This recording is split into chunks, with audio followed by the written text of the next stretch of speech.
Hello, welcome to Call the Week Card Talk. I'm Rob99. I'm Shaka. Today we will be looking at an artifact called Pester Grove. This is a rare. It is a location. It has one amber pip on it, and it reads, each creature enters play enraged. This reminds me of the card that we looked at last week from Logos, Old Egad, which had a destroyed ability that enraged all of your enemy's creatures when triggered. We're seeing a deeper dive into enraged in this set.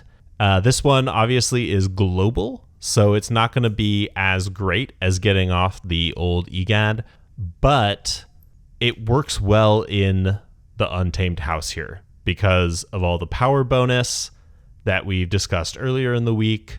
You're going to be able to fight without suffering as much as your opponent. You'll be a bit happier to have everything enraged than your opponent. I concur with that.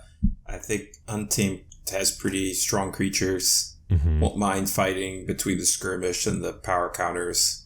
This is more likely to hurt your opponent than you. And of course, if it doesn't work in your deck, you would just discard it, which is the same thing you would do if you had a Speed Sigil in your deck that didn't work, or Quixel Stone. So I don't think it's too much of a problem. Like you play it when it's good for you.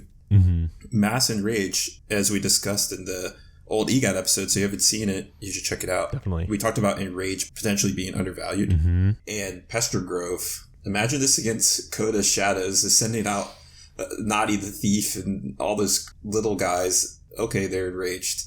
Can't use them. Ember Imp enraged. Okay, that's not reaping anymore. Restring Guntus, ouch.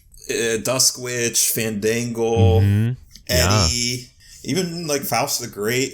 Garcia. A lot of cards that prefer not to fight, and you don't really want to do that. Like, you want to reap with your creatures. You fight to remove threats on the other side of the board that are preventing you from getting to 3 keys. If you're delayed and you have to spend all this time fighting and your deck isn't even equipped to do that, suddenly you're slowing down considerably. Yeah, it could be quite damaging, especially if on the Untamed side, your creatures are like pretty difficult to fight. I think this is Orb of Invidious levels of disruption, except this card seems more fun than Orb of Invidious. Like, whenever someone plays Orb of Invidious, I don't feel great about it. Not that I say like you shouldn't play it. It's just, this is going to slow the game down a lot.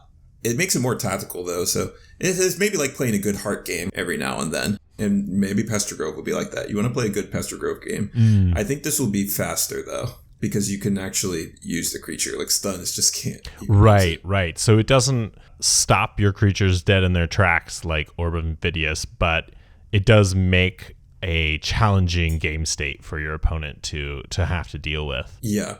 All right, that's been our look at Pester Grove. Come back tomorrow for another look at another card.